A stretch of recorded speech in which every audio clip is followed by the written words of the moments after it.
신율의 뉴스 정면 승부 3부 시작합니다. 오늘 3부에서는 여러분 너무나 잘 아시는 여의도 청년 정치입니다. 여야의 진짜 청년 정치인들 두 분을 모시고서 참신한 시각이라고 생각을 합니다만 어쨌든 그런 시각 얘기를 갑자기 하다 보니까 말이 막 꼬입니다. 예. 어쨌든 두 분과 함께 얘기를 나눠보겠습니다. 자, 한 분씩 소개해드리겠습니다. 먼저 이승환 전 대통령실 행정관입니다. 어서 오십시오. 네, 안녕하세요. 이승환입니다. 예, 더불어민주당 박성민 전 최고위원이십니다. 안녕하십니까? 네, 안녕하십니까. 예, 좀 참신하도록 노력을 하시면 되는 거예요. 모든 거는 교수님 너무 진심이 나오신 거 아닙니까? 참신하겠습니다. 말이 꼬였어요. 저 분발하겠습니다. 아, 예. 네. 말이 꼬였어요. 근데 이게 요새 날씨도 덥고 가만히 있어봐. 올림픽이 언제 끝나죠? 이제 끝날 때가 됐잖아요. 8월 12일 아닌가요? 8월 12일 날 끝나나? 하여간 이제 끝날 때가 됐어요. 이거 끝나면 이제 무슨 낙으로 사나? 이거 안 끝났으면 좋겠습니다. 이런 걱정을 하시는 분들이 많을 겁니다. 왜냐하면 워낙 낙을 주는 일이 없기 때문에. 그래서 저는 두 분 앞에서 내가 좀 이런 얘기를 해서 미안하지만 우리나라 정치한테 저는 희망을 바라질 않아요. 절망만 주지 않으면 정말 다행이다 이런 생각을 하거든요. 11일에 끝난답니다. 네. 예, 11일 일주일도 안 남았네 이제. 그렇군요. 그 우리나라 높이뛰기의 갑자기 내가 그 선수 이름이 그 높이뛰기 우상혁 선수 맞아요. 우상혁 선수가 5시 5분인가에 뭐 저걸 할 거예요. 벌써 지났겠죠.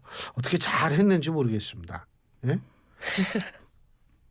아니 왜 반응들이 못 봤죠 그거? 예, 못 봐서 네, 못 그렇습니다. 보고 대기실에서 준비하다 와가지고. 아니 근데 진짜 네. 박성민 최고는 진짜 준비 열심히 해요. 여러분 그럼요. 모르시죠? 거의 주요 언론들의 모든 사설까지를 달달이 아주 그냥 줄치면서 읽는. 제가 이렇게 젊은 사람이 이 준비를 많이 하는 경우 거의 못 봤습니다. 저 노트가 한번 공개돼야 됩니다. 네, 아니 진짜로. 그러나 참신하지는 못하. 아니 진짜 훌륭해요. 난 그 자세에 내가 우연히 봤는데 너무 감명을 받았어요 그때. 이야, 열심히 하겠습니다. 아니 진짜 그건 훌륭한 일이에요. 그런데 이제부터 또 이 얘기를 해야 되는데. 이재명 전 대표가 어제 당대표 토론에서 윤 대통령하고 같이 제일 만나고 싶은 사람이 누구냐 하니까 윤석열 대통령이라고 그랬어요. 그런데 제가 좀 아까 2부에서 김상훈 정책위 의장하고도 인터뷰를 했는데 그리고 어제 신지호 전략기획부총장하고도 인터뷰를 했는데 두 분 모두 뭐냐면 일단 당대표끼리 만나야 되는 거 아니냐. 그 다음에 윤석열 대통령하고 만나는 건 그건 오케이다. 근데 일단 당대표하고 만나야 된다. 이런 얘기를 했는데 어떻게 보세요? 당연히 그렇게 해야죠. 근데 어제 이재명 대표가 토론에서 이 얘기를 한 거는 그 앞전에 한동훈 대표가 먼저 금태세와 주식시장 관련해서 이재명 대표하고 좀 대화하고 싶다. 진 대표와 야당과 대화하고 싶다 하니까 이때 방송 나가서 나는 지금 당장 만나고 싶은 거는 대통령이다라고 한 거거든요. 여기에서는 이재명 대표 그 시간 순위 그렇게. 네네. 이재명 진 대표의 어떤 그 정치적 포석이 있었던 것 같아요. 한동훈 대표가 만나자고 하지만 내 상대는 대통령이다라고 하는 그 포석을 깔아놓은 것 같고요. 저는 당 대표가 되면은 첫 번째 해야 될 게 신임 대표가 이제 주요 정당 대표들 예방하는 거 아닙니까? 그거부터 시작해서 거기에서부터 이제 우리가 심각하게 지금 바로 풀어야 될 국정 과제들 논의하고 거기에서 필요하다면 대통령 만나자라고 얘기할 수 있다고 보고요.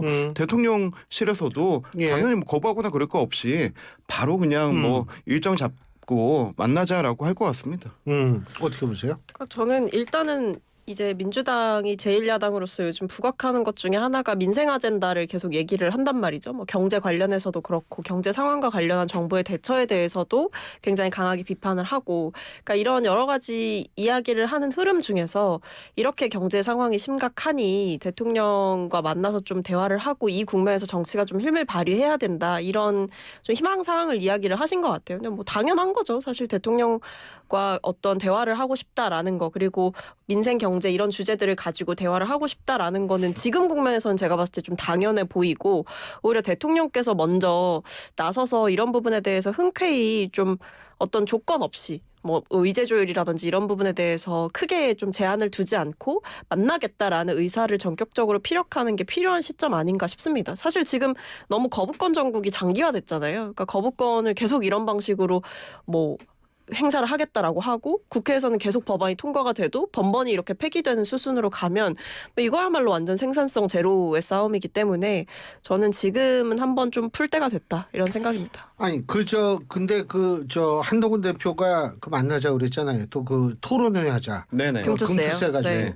근데 그 박찬대 원내대표 지금 현 대표 권한대행이죠. 근데 뭐 그렇게 반응이 신속지가 않은 것 같아요. 예? 그러니까 회계사 뭐- 출신이고 그 공직에서도 있었던 분인데. 박찬대 원내대표가 회계사. 네네. 회계사 출신이고. 공인회계사. 네, 그리고 국세청에도 있었고 또 굉장히 우리나라 유수의 회계법인에서도 있었는데 그러시구나, 지금. 저는 그런데 이거를 이렇게 좀 회피하는 걸 보면서 박찬대 원내대표도 그 예전에도 한번 얘기했었잖아요. 금투세 다시 한번 논의할 필요가 있다라고 얘기하고 그리고 나서 진성준 의장이 그때도 총선 끝나고 얼마 안 돼서 굉장히 한번 이렇게 들이붓고 그리고 나서 잠잠해졌다 다시 나오는 건데 박찬대 원내대표는 그 회계사로서의 전문성과 어떤 정책적 판단을 봤을 때 이거 다시 한번 논의하는 게 필요하다라고 생각하고 있는 것 같아요. 그런데 이게 지금 당내 논의 과정이나 이런 부분 또 대표가 이 부분에서도 어떤 입장을 낼지 아직 대표가 되지는 않았지만은 이재명 진 대표가 어떻게 입장을 낼지를 좀 눈치 보고 있는 거 아닌가 그런 생각이 듭니다. 근데 잠깐만요. 진 대표 자꾸 있는데 왜 진 대표예요? 그 뭐 한동훈 대표가 어차피 이제 대표 되실 분이니까 우리가 군대에서 뭐 소령진, 대령진 이렇게 쓰잖아요. 그것처럼 예, 진 대표라고. 자꾸 전 라면이 생각나서 왜 진이었나 그렇게 생각했죠. 예.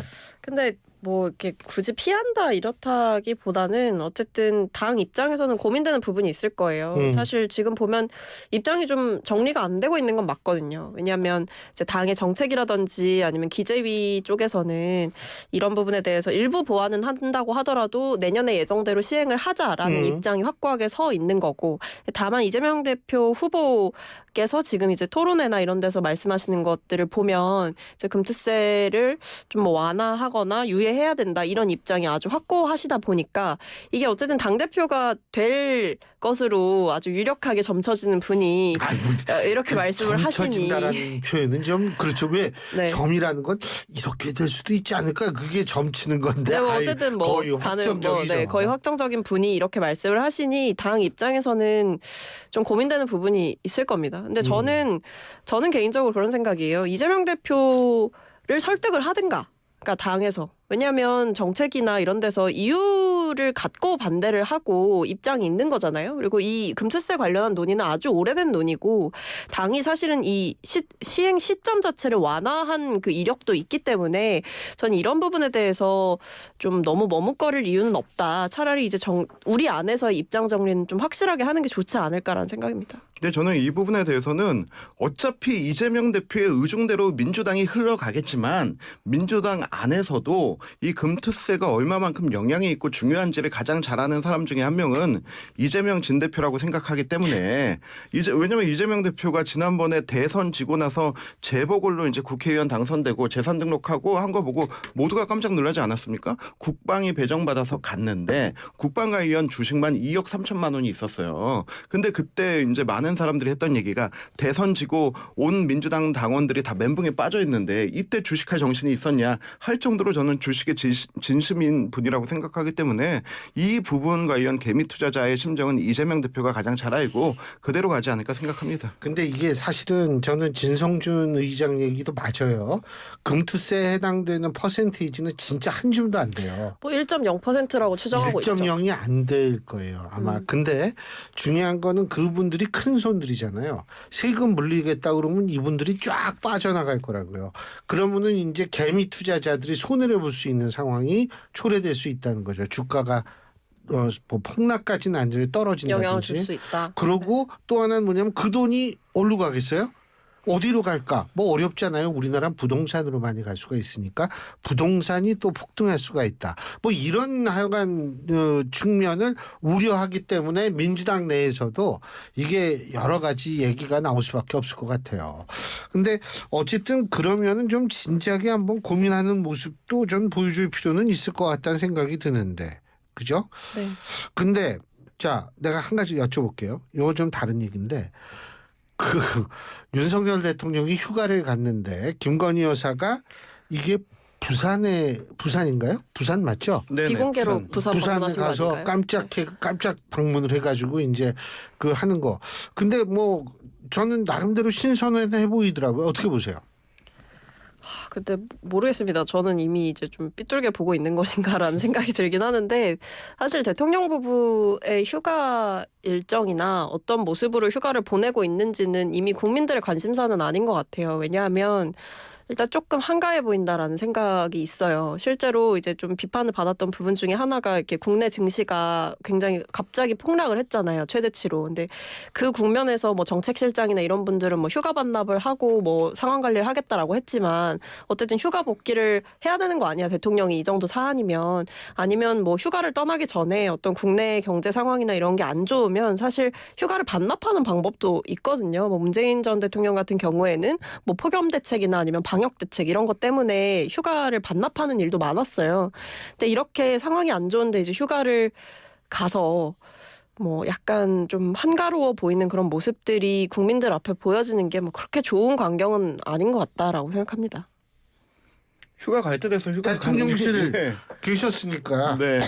근데 지금 대통령 휴가 가셔서 하시는 거 보면은 옷만 바꿔 입었지 그냥 민심 청취하고 군부대 위로 방문하고 하는 거 다 똑같거든요. 그런데 여기서 민주당에서 지금 주가가 이렇게 폭락했는데 빨리 복귀해서 이거 비상경제회의 열어야 되는 거 아니냐라고 하는 것 자체가 저는 너무 이렇게 그 국정 운영자에 대한 비아냥으로 좀 느껴지는 게 첫 번째 그 주가 폭락된 부분에 대해서 이게 과연 국내적 요소로 된 건가? 아니잖아요. 이건 정말 국제적 요소로 된 거고 우리뿐만이 아니고 지금 뭐 일본이라든지 대만이라든지 같이 다 겪고 있는 상황이고 그리고 이런 부분에 대해서 그런 주가 폭락한 부분에 대해서 여당 대표가 먼저 야당에 초당적으로 대화하자 토론해도 괜찮다. 나는 원내대표야 격이 안 맞아도 난 토론하겠다라고 하는 부분은 회피해 나가면서 지금 마치 대통령의 휴가가 이 주가 폭락에 뭐 원인이 된 것처럼 몰고 가는 것 자체가 우리 정치가 좀 이성적 영역에서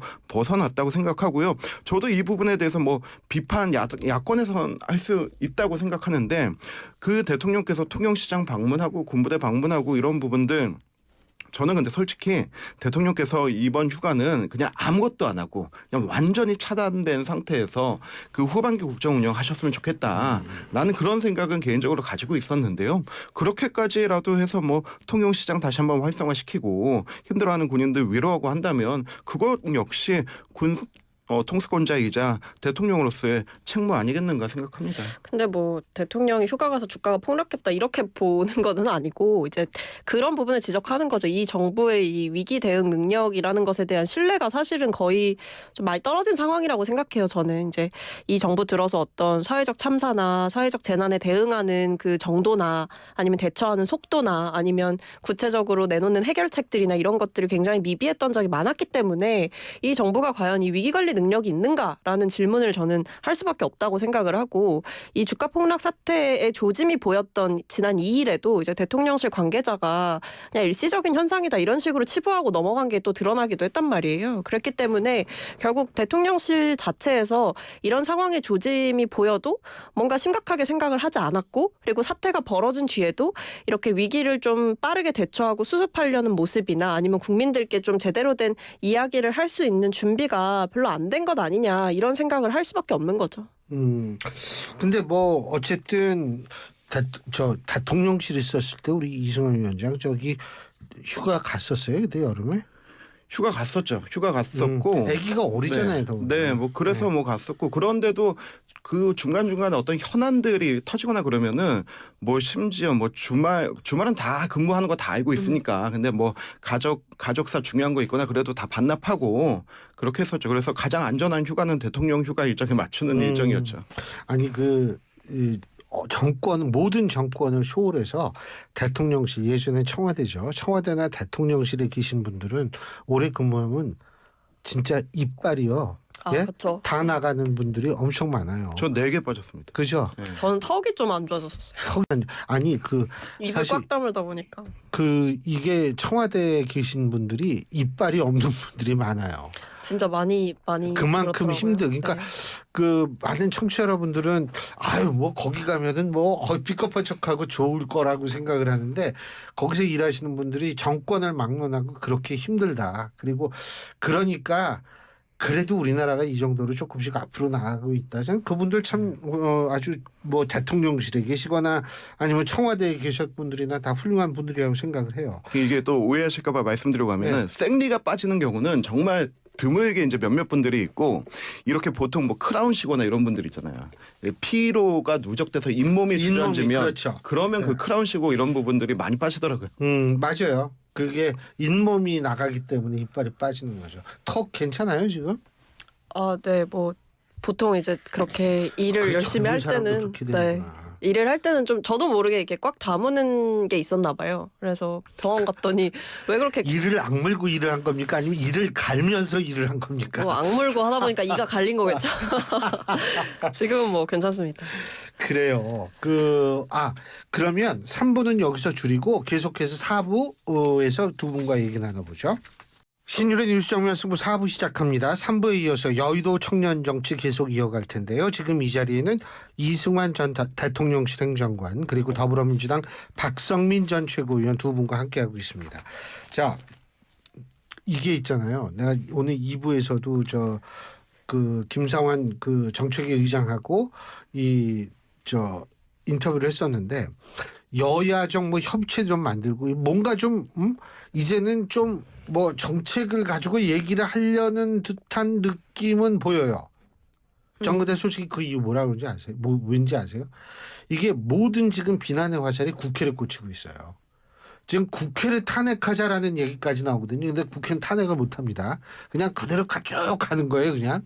근데 어쨌든 그 정도로 국민들이 도대체 당신네도 월급 받고 뭐하냐는 얘기 때문에 아마 이렇게 되는 것 같은데 잘 될 거라고 보십니까? 지금 뭐라도 일단 잘 되게 해야 됩니다. 일단 정쟁 정국은 뭐 끝나지 않겠지만은 잠깐 벗어나서 8월 한 달 동안만 민생 정책 가지고 논의하자라고 하는데 이 부분이 9월 넘어가면은 어차피 정기국회 시작하고 국정감사 시작하면 또 다시 걷잡을 수 없는 정쟁의 소용돌이로 빠져들게 되거든요. 그리고 또 9월, 10월 달 정기국회 기간 중에 이재명 대표 이제 다른 사건 판결들 나오기 시작하면은 어쩔 수 없이 정쟁으로 들어갑니다. 그렇기 때문에 8월 한 달 동안만 정말 필요한 민생 법안들에 대해서만 논의하자라고 하는 제안은 저는 정말 좋다고 생각하고요. 우리가 또 민생 법안도 논의해야 되지만은 지금 국회가 정말 절호의 타이밍인 게 지금부터 내후년 6월까지 지방선거까지 선거가 없는 해잖아요. 그러니까 이때 동안에 그 선거에 매몰되지 않고 여야가 민생을 위해서 함께 논의하자라고 하는 부분들을 다 꺼내놔야 돼요. 저는 그래서 다 꺼내놓을 것 중에서 정말 부담됐던 연금개혁 문제라든지 지난 그 총선 마지막에서 또 문제가 되긴 했지만 연금개혁 문제라든지 그리고 우리가 그 거대 플랫폼 산업 문제라든지 우리나라가 그 우버가 안 되는 유일한 나라지 않습니까? 이 부분도 언제까지만 덮어놓을 수도 없고요. 그리고 그 이외에 나오는 무슨 뭐 원격 의료라든지 이런 부분들을 좀 다 꺼내놓고 얘기하자 하는 이 절호 얘기를 좀 놓치지 않았으면 좋겠습니다. 질문 추가 질문인데 선거가 없는 해기 때문에 오히려 더 정쟁에 집중할 수 있는 거 아니에요? 그러니까 정쟁은 욕을 먹어도 별 상관이 없으니까. 예? 내후년 6월이 이제 선거니까 그렇죠. 딱 그 전년도 10월 달까지 정기국회까지만 그리고 이제 그 다음부터는 중도 어필하는. 예. 말씀하세요. 예. 근데 일단 저는 이 밀린 방학 숙제를 좀 처리하듯이 뭐 해치우는 개념으로 접근하는 거는 옳지 못하다고 생각을 하지만 어쨌든 직무유기는 이제 좀 멈출 때가 된 것 같기는 합니다. 뭐 민생 법안 처리든 뭐든 다 좋은데 어쨌든 지금까지 제대로 일을 안 한 건 맞잖아요. 그러니까 뭐 여러모로 뭐 민주당이 통과시킨다라고 계속해서 하면서 민주당 탓을 한 것도 맞고 여당이 아니면 뭐 제대로 대안 제시를 안 하면서 대화에 임하지 않은 것도 맞고 그러니까 여러모로 저는 다 반갑기는 합니다. 어쨌든 공감대를 이뤄서 원내대표들끼리 어떤 얘기를 하고 뭔가 법안을 좀 우선적으로 통과시킬 것들 특히 뭐 비쟁점 법안들은 좀 빨리빨리 통과를 시키자 이런 거는 좋은 거죠. 그래서 좀 하루빨리 좀 했으면 좋겠는 마음이고요. 이게 결과적으로 손에 잡히는 결과물들이 좀 빨리 있어야 될 것 같아요. 돼요. 그게 아니면 그게 중요해요. 네, 그게 아니면 이게 대통령의 거부권에서 비롯된 국회의 무력화를 이해해 주실 수 있는 국민들의 인내심이 저는 그렇게 많이 남지는 않았을 거라고 생각하기 때문에 여당도 좀 책임감을 가지고 이제 국회의 활성화에 좀 같이 임해주는 게 좋지 않을까 싶습니다. 대통령의 거부권에는 국회의 무력화 원인이라고 생각하십니까? 저는 대통령이 딱 한 가지 조건만 맞으면은 거부권 행사 안 하실 거라고 봐요. 여야 합의해서 와라. 라고 그렇다면은 거부권 행사 안 하실 거라고 생각하고요. 그리고 지난 21대 국회, 그러니까 대통령 임기와 함께 초반 2년을 함께 했던 21대 국회를 보면은 그때 정부가 중점 과제로 냈던 법안이 총 718건이에요.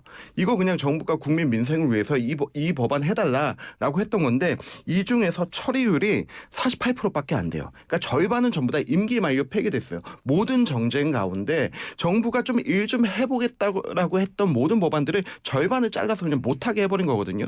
이 정국을 타개하기 위해서는 저는 일단은 이 중에서 우리가 그 야당도 그렇고 여당도 그렇고 대통령실도 그렇고 정부 부처도 그렇고 주요 입법과제 현안을 전부 다 가지고 있습니다. 이 중에서 각자 진영에 있는 것들 중에서 입장을 이거는 완전 반대, 이건 보류, 이거는 그 논의 가능이라고 다 가지고 있어요.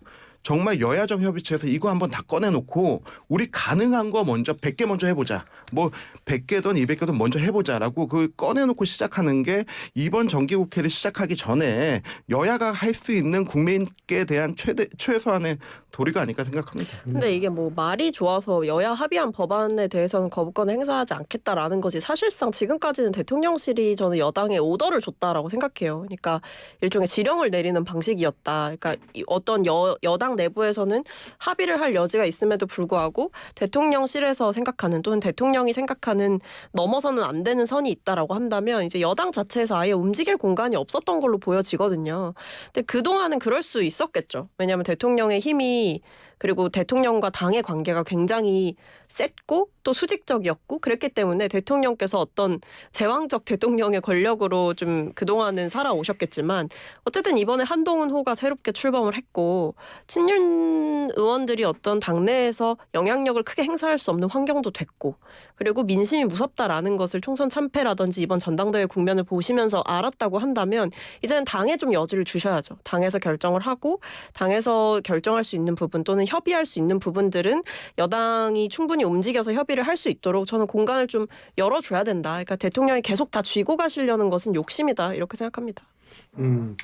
어쨌든 지금 뭐 현안들은 굉장히 많아요. 근데 이제 일각에서는 지금 또 이것도 좀 이 사기 탄핵 국민의힘이 얘기하는 사기 탄핵 공작 진상규명 TF 이걸 구성을 하고 장동혁 의원이 아마 여기 TF 단장 장동혁 의원 맞나요? 네, 맞죠? 맞습니다.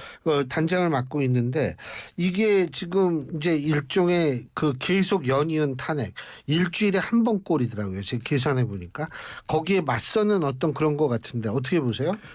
정말 소설 같은 시나리오가 나온 거죠. 이게 최재형 목사가 그냥 영부인에 대한 어떤 몰카 공작뿐만이 아니고 대통령을 어떤 주술적 이미지와 연결시켜서 중국의 옥세를 전달하여서 이렇게 주술에 의한 통치를 하고 있다라는 프레임을 만들어서 탄핵하고자 한다라고 하는 거를 그 박모 씨라는 제보자가 나와서 이제 밝힌 거 아닙니까? 그런데 그 내용을 들어보면 정말로 허술하기 짝이 없는데 만약에 이게 진짜 실제로 나왔다면 어땠을까라고 생각해보면 끔찍합니다. 천공과 관련이 있던 박모 씨라는 사람을 영입해서 이 사람과 함께 한 달 넘게 수행 일을 하면서 내가 중국에서 건룡 황제라는 옥새를 가지고 왔는데 이걸 내가 천룡한테 줄 테니 천룡이 대통령 천공한테 줄 테니 천공이 대통령 부부에게 이게 대통령이 되는 옥새입니다라고 전달했다고 네가 증언해라.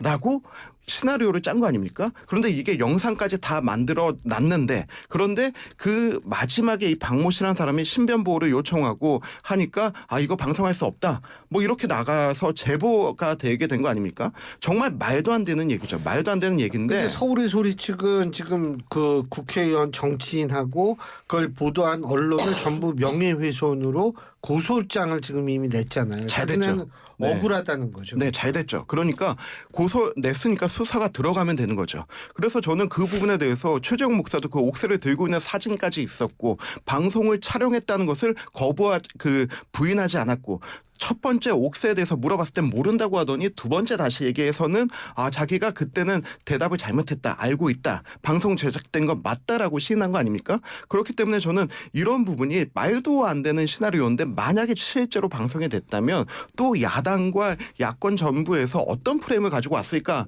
이 부분은 생각만 해도 굉장히 끔찍한 부분이고요. 저는 탄핵은 이 부분뿐만이 아니고 이게 하나의 영역이고 또 다른 하나의 영역에서는 그 이제 최상병 사건 때 있었던 그 단톡방에 있었던 김기현 변호사의 제보 조작 사건 역시도 같이 다뤄줘야 된다고 봅니다. 근데 이제 서울의 소리 측은 지금 뭐 더 이상 추가 취재가 가능하지 않아서 이 취재를 그만뒀다 이런 얘기를 지금 하고 있는 거죠. 그러니까 이게 지금 그래서 이 서울의 소리 측은 소위 말해서 이것이 이 허위 사실에 의한 명예훼손이다. 지금 이런 입장인 것으로 알고 있습니다. 말씀하세요. 그러니까 저는 이 국민의힘이 왜 이런 일들을 하는지 모르겠어요. 왜냐하면 이런 행동이야말로 전형적인 저는 물타기로 보여지고요. 예. 그리고 한마디로 표현하면 이럴 수 있을 것 같아요. 나무만 보고 숲은 못 보고 있다. 그러니까 지금 이 국민의힘이 이 사기 탄핵 공작 진상규명 TF에서 이름도 기네요. 근데 여기서 이제 뭘 하려고 하냐 보니까 뭐 그 임성근 전 해병대 1사단장의 구명 로비 의혹이 있는데 그것을 제보한 그 제보자와 뭐 야당 의원이 뭐 모의를 했다, 접촉을 했다 사전에 뭐 이런 얘기를 이제 하고 싶어 하는 것 같고 또 한 축으로는 김건희 여사 그 가방을 건넸던 그런 최재형 목사 관련해서 뭐 위증 혐의로 고발을 하고 뭐 이런 일들을 하고 있단 말이에요. 그러니까 쉽게 말하면 윤석열 대통령의 아킬레스건과 김건희 여사의 아킬레스건을 건드는 그런 일들을 일종의 좀 제거하는 작업들을 하려고 또는 방어하는 작업들을 하려고 이런 일을 벌이고 있는 것 같은데 이거는 별로 호소력이 없어요. 일단 국민적으로 봤을 때 호소력이 있지도 않고 그리고 어떤 동의를 얻기도 어렵고 결국에 이런 일들을 하는 거는 그 해병대원의 죽음 의 진상을 밝혀야 된다라는 국민들의 목소리를 봐야 되는데 그게 아니라 뭐 사실은 그런 게 아니고라는 식의 변명으로 일관하는 모습을 보여주는 거라고 저는 생각이 들고 뭐 김건희 여사 문제도 마찬가지예요. 최재형 목사를 고발하는 것 자체가 뭘로 보이겠습니까? 국민들 눈에는 결국에 어떤 그 김건희 여사의 비위 의혹로 뭐 아니면 고위직 인사에 개입한다라는 그런 의혹들에 대해서 좀 다른 의혹으로 덮으려고 그 제보자를 공격하는 형태로 보인단 말이죠. 그러니까 이렇게 봤을 때 이거는 전혀 실익도 없고 어떤 임팩트도 없고 이거를 여당이 지금 할 일인가? 저는 오히려 이럴 시간에 대통령실에 김건희 여사 사과하셔야 된다. 이런 거라도 제대로 한번 건의하는 게 여당이 할 일이 아닌가 싶습니다. 저는 근데 이 부분에 대해서는 우리가 이번 정권 들어와서 정말 이런 걸로까지 당하나라고 했던 부분들이 너무 많지 않습니까? 한 명의 제보자로 시작해서 김건희 여사 줄리 의혹 결국 어떻게 됐습니까? 그리고 또 하나 첼리스트 한 명의 그냥 발언으로 시작해서 대통령과 한동훈 당시 장관과 그 뭐 김현장 변호사 30명의 회동 이거 가지고 몇 달을 끌었습니까? 이거 정말로 과거에 없어진 김대엽 병풍 사건 같은 일들 정말로 증명도 될 수 없고 확인도 될 수 없고 한 명의 제보자의 의혹만으로 시작해서 키워왔던 일들이 너무 많은데 지금 이 사건도 똑같이 될 수 있었던 일을 그 제보자가 중간에 다시 이 진실을 밝히면서 나온 일입니다. 그렇기 때문에 결코 이 가볍게 볼 수 없다고 생각하는 거고요. 이런 부분에 대해서 뭐 국민적 공감을 얻지 못할 거다라고 하는데 그 전에 있었던 그 사건들만 되돌아봐도요. 국회가 그 의혹의 도가니에 빠졌다고 생각하면 미리 사전적 작업에서라도 필요하다고 봅니다. 그러니까 이게 결국에는 제가 이게 정말 헛짓거리를 하고 있는 거다라는 생각을 한 게 이게 결국에는 진상규명의 조력자들을 집권 여당이 권력으로 공격하는 모양새가 되기 때문에 이게 의미도 없고 적절치도 못하다 이런 말씀을 드리는 거예요. 그러니까 지금 그러니까 아까도 말씀드렸지만 이 큰 그림을 보지 못하고 그리고 지금 중요한 것들을 보지 못하고 아주 미시적인 것들에 집착하면서 본인들의 논리를 강화하고 윤석열 대통령과 김건희 여사를 보호하기 위한 작업으로 지금 이 모든 게 보여진다라는 거죠. 뭐 물론 뭐 제보자에 대한 적절성 이런 거는 뭐 당연히 이제 공격을 받는 입장에서야 할 수 있는데요. 근데 사실 최혜병 죽음과 관련한 문제는 일단 국민들의 생각은 굉장히 확고하시잖아요. 굉장히 대다수가 이 최혜병 특검에 대해서 찬성을 하셨었고 그리고 오히려 지금 여당에서 얘기해야 될 거는 그냥 딱 두 가지예요. 이 최혜병 죽음의 진상을 규명하고 책임자를 처벌해야 된다. 그 길에 이제 여당이 함께하겠다. 이 메시지를 내야 되는 게 맞는 거고 그 김건희 여사 문제에 대해서도 그 최재형 목사를 어떻게 공격을 하고 뭐 위증했다 고발하고 이럴 게 아니라 이 김건희 여사가 사실 검찰 조사를 받았지만 그것 자체에 대한 좀 구설도 많았고 그리고 김건희 여사 국민들 앞에 아직 제대로 사과한 건 없거든요. 그러니까 그런 부분들에 대해서 짚어야 되는 거지. 이게 여당이 여기다 대고 뭐 이 사람은 제보자가 이상한 것 같고 뭐 위증을 한 것 같고 고발을 해야 되고 야당 의원과 공모를 했다 이런 식의 의혹 제기를 하는 거는 사실상 헛발질 가까운 거죠. 근데 뭐 어쨌든 지금 차상병 말씀도 하시고 그랬는데 이 차상병 특검법 지금 민주당은 재발의를 하겠다 이런 거거든요. 근데 한동훈 대표 역시도 제3자 추천에 의한 특검이라면 뭐 그거는 아니 국민의힘에서도 발의할 수 있는 거 아니에요? 같이 대응적 차원에서? 전당대회 당시에 한동훈 당시 후보가 얘기했던 거는 우리가 제3의 안을 가지고 있어야 된다라고 했던 게 첫 번째 얘기고 발의하자라기보다는 가지고 있자라고 했던 거고 그리고 두 번째는 공수처의 수사 결과 곧 나온다. 이거 지켜보고 하자. 그거 언제 나와요, 근데? 그러니까요. 저는 이런 상황이라면은 지금 우리 추경호 대표도 공수처 가가지고 빨리 수사 결과 내달라라고 그 1주년 때 얘기를 했었고 민주당도 좀 같이 촉구를 할 필요가 있다라고 생각합니다. 저는 이 사건에 대해서 어떤 정당도 어떤 사람도 은폐하거나 가리려고 그 의도를 가지고 있는 사람은 없다고 생각합니다. 이거 공수처 수사 결과만 나오면 경북 경찰서 수사 결과 나오지 않았습니까?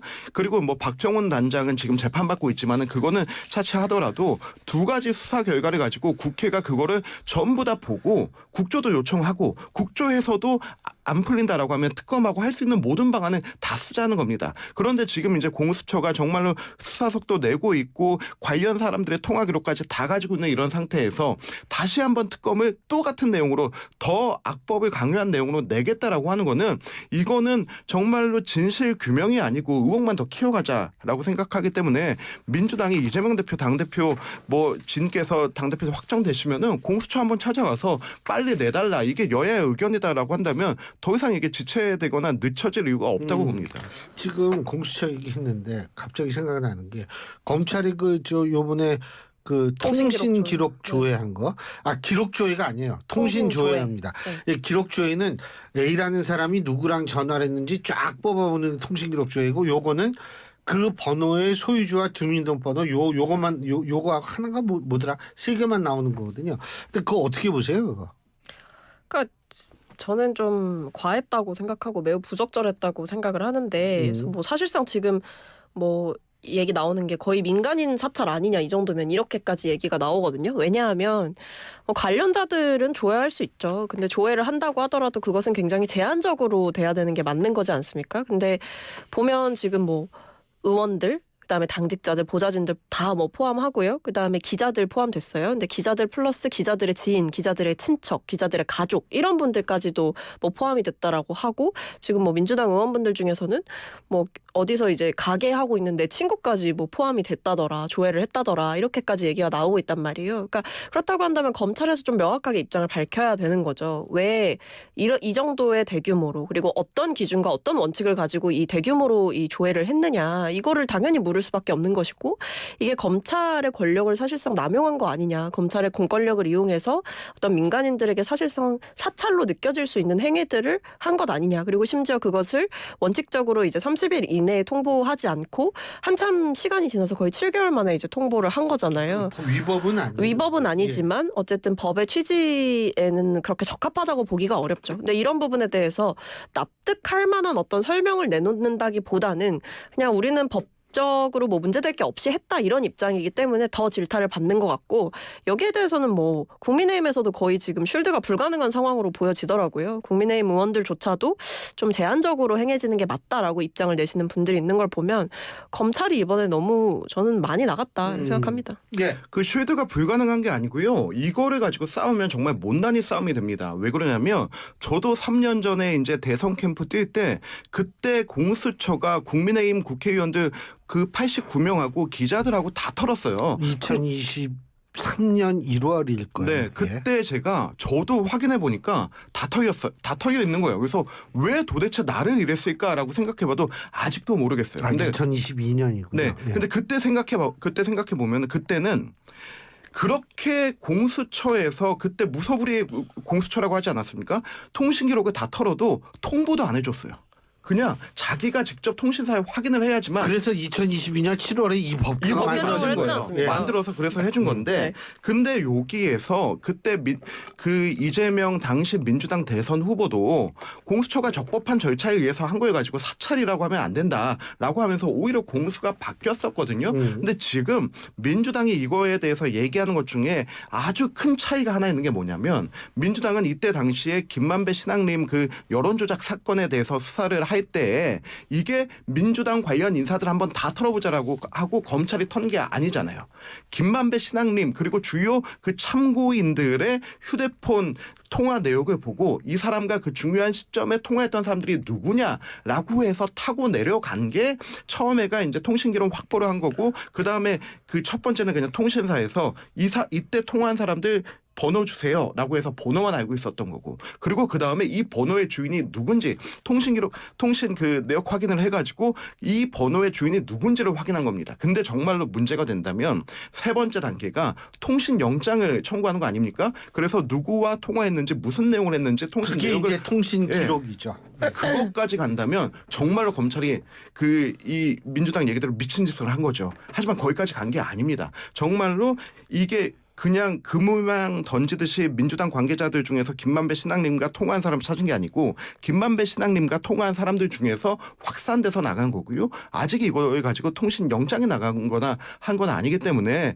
이거에 그렇게 민감하게 반응할 것인가? 그리고 지금 뭐 3,000명을 했다라고 얘기 나오는 것도 제가 확인해 보니까 전혀 근거가 없어요. 내가 통신 기록 조회 당했는데 그 수사관하고 통화해 보니까 3,000명 있다라고 하더라라고 하는 그 정도 얘기일 뿐입니다. 저는 그래서 정말 중요한 거는 그 김만배 신앙님이 여론을 조작해서 대선에 영향을 미치려고 했던 그 수사가 정말로 중요한 부분이지 이걸 가지고 내가 한번 들춰졌네라고 이 정치적 공세로 몰고 나오는 거는 오히려 3년 전에 민주당이 했던 얘기를 다 뒤엎게 되게 되는 거죠. 아니 근데 저는 대통령께 한번 여쭤보고 싶어요. 대통령께서 과거에 이제 자기 부인과 부인의 가족, 부인의 친구들이 이렇게 조회를 당했다는 걸 두고 이제 거의 굉장히 경노하셨잖아요. 과거엔 대통령께서 굉장히 이 동일한 사안을 두고 경노하셨는데 지금은 경노하지 않으시는지 왜 따끔한 쓴소리 한번 안 하시는지 그때는 정말 미땡짓이다라고 이제 비판을 하셨는데 지금은 왜 아무 말씀 없으신지 저는 궁금합니다. 알겠습니다.